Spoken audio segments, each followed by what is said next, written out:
everybody. Welcome to a brand new Nerds United YouTube edition. My name is Greg Mahochko, and this handsome fellow over here, well, we all know him as the co-host of the year, Miguel Luther. Mike. Hola. ¿Cómo está? Bueno. Gracias De de nada. la cerveza. De nada. Cerveza, sí.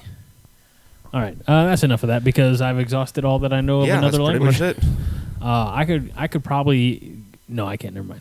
I was gonna say I could probably get into like more like Middle Earth, Lord of the Rings languages more readily than I could continue on in Spanish, but I can't. I bet you know the first speech we had to do though. I do. Yeah. We talked about that. We're not going back to high school. Yeah. Not this time.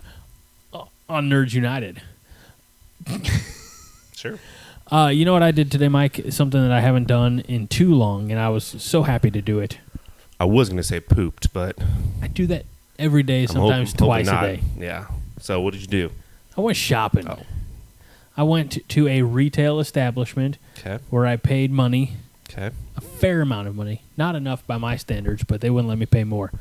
I went to Twilight Comics, Swansea, Illinois, and I bought a tremendous amount of goodies, of books. Ooh. I bought a book for my son, which I read to him tonight. It's from the Brad Meltzer, Christopher Eliopoulos, Ordinary People Change the World series, and it was I Am Leonardo da Vinci. I was so you were going to say I Am Leonardo DiCaprio. I was like, okay, you made some good movies. I don't change the world, but okay. The trouble with trying to read I Am Leonardo da Vinci to a 4-year-old, he doesn't care because he doesn't know who Leonardo da Vinci is. Yeah. Maybe you should have changed it to like I Am Iron Man. Well, no, I am Leonardo of the Ninja Turtles.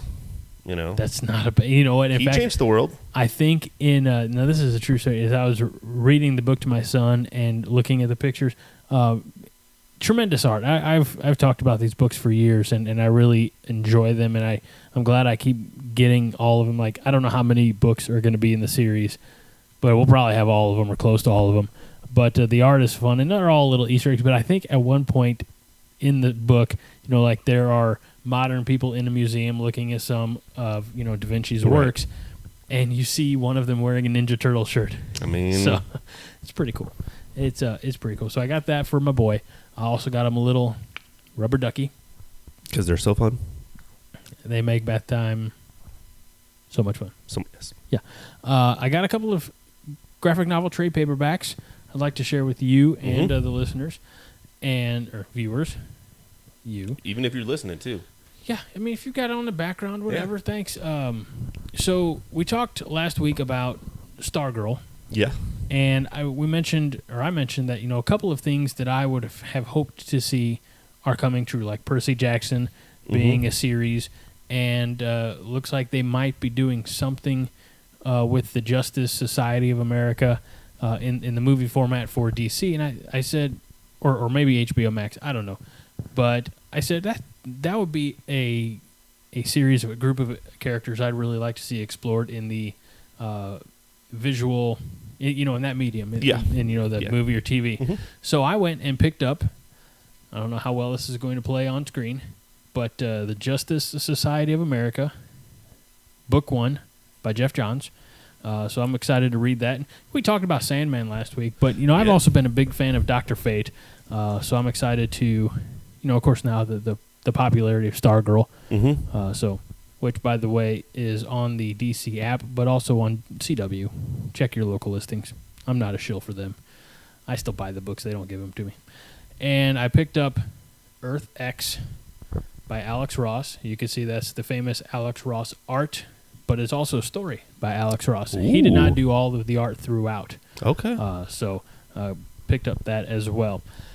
We have talked in the past about this book, and we have in the past had the writer on the show, Stephanie Phillips, of The Butcher of Paris from Dark Horse Comics.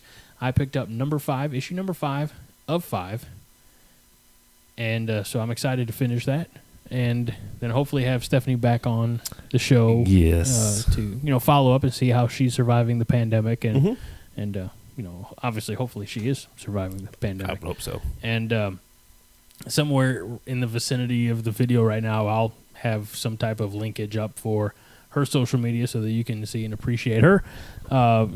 Terrific writer, The Descendant. Yes. As well as Butcher of Paris. Looking forward to seeing what else she has in the works. And Tim over at Twilight Comics, Swansea, Illinois, has always kept me abreast of any new Amalgam issues that come in the door. Right. The Amalgam series from 96 and 97, Marvel and DC coming together or essentially merging characters.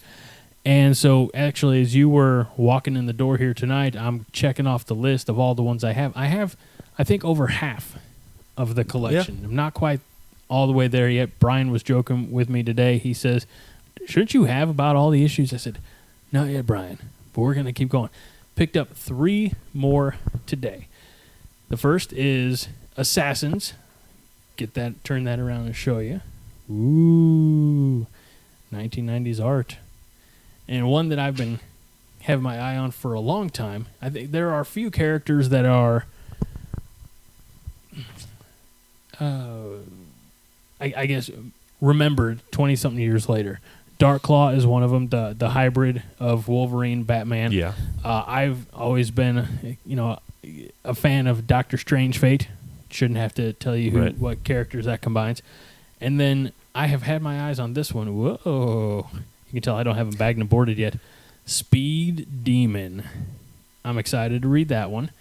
Well, let me rephrase. As we talked before we started rolling sound, I'm not excited to read any of these because they're not particularly good. They're not. But I'm happy to have them. It is definitely I think, an important part of comic book history. I might be the only one who thinks that. But a part of comic book history that we'll probably never get again as the sides have further distanced themselves from the middle of working together in any type of business fashion. I think they're going to be good on like a shelf, and random friend comes over and is looking through them and is like, no, because I know about them. There's a friend who doesn't know about them, and it's like, wait a minute, they combined these two. When did this happen? And then I can say, let me tell you about the 90s. And then he sits down on your lap, and you tell him a story. And he is actually my son. Yeah. Which is hilarious because my son has 3 best friends. Okay. He says, my best friend Coco, which is our dog. Mm-hmm. Mommy, my best friend. Okay. And when I'm lucky, my best friend Daddy. Okay. So sometimes... Nice. Best D Blue Note D. I think it's supposed to be. By the way, this was a Father's Day gift from a year ago. Okay. And it's a little snug this year. The LBs have not gone. The scale has gone instead of. Do you get mad if you see other people wear it? T-shirt like that? You get to fight them for it? There's only one shirt out there like this. You get it. So that's true. I've never seen one before. So there you go. The last Amalgam book that I acquired today was Magneto and the Magnetic Men, which is kind of funny because talk about having control over your group. True. Others that I have, I'm not going to go through the entire stack that I have, but there's a Wonder Woman Storm. There's a bad glare there. I apologize. Can't do a whole lot about it.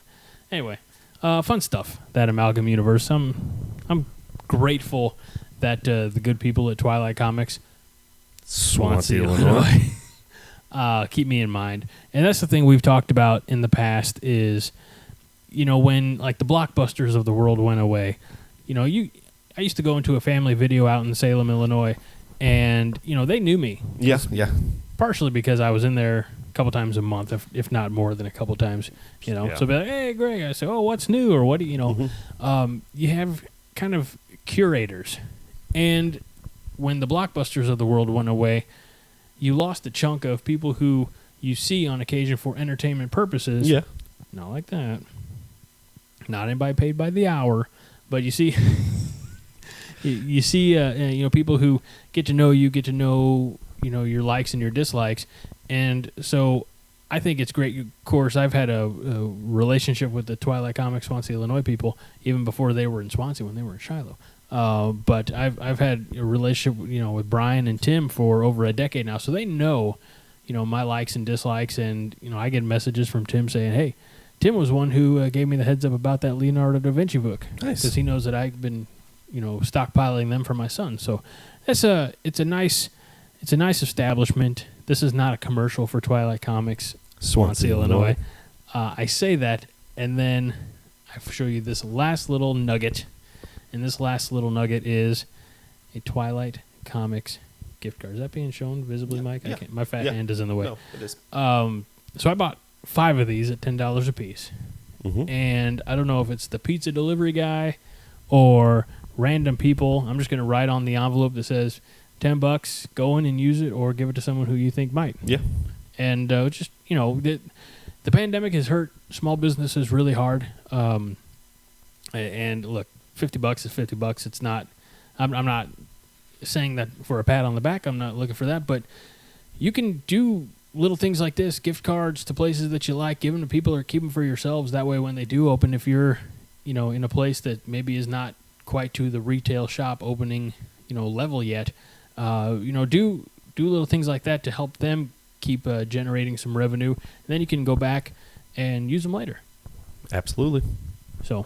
My hope is that someone gets the $10 gift card, gives it to a son, brother, girlfriend, whomever, and they go in and walk out with $15 worth of stuff. Yeah. And Twilight Comics is $5 a head. So be looking for that, Belleville. Remember, we are Belleville's #1 podcast and YouTube video service. Probably, maybe not, but we're working on it. So keep the subscribes coming on YouTube, and eventually I'll drink something harder than beer. Yeah. So that's it for the YouTube version. Oh, yes. Mike, I talked a lot. Did you have anything to add? No. Is that about how it usually goes? Yeah. He's the co-host of the Year for a Reason, folks. And we are out of time. We'll see you on the podcast on jitterymonkey.com.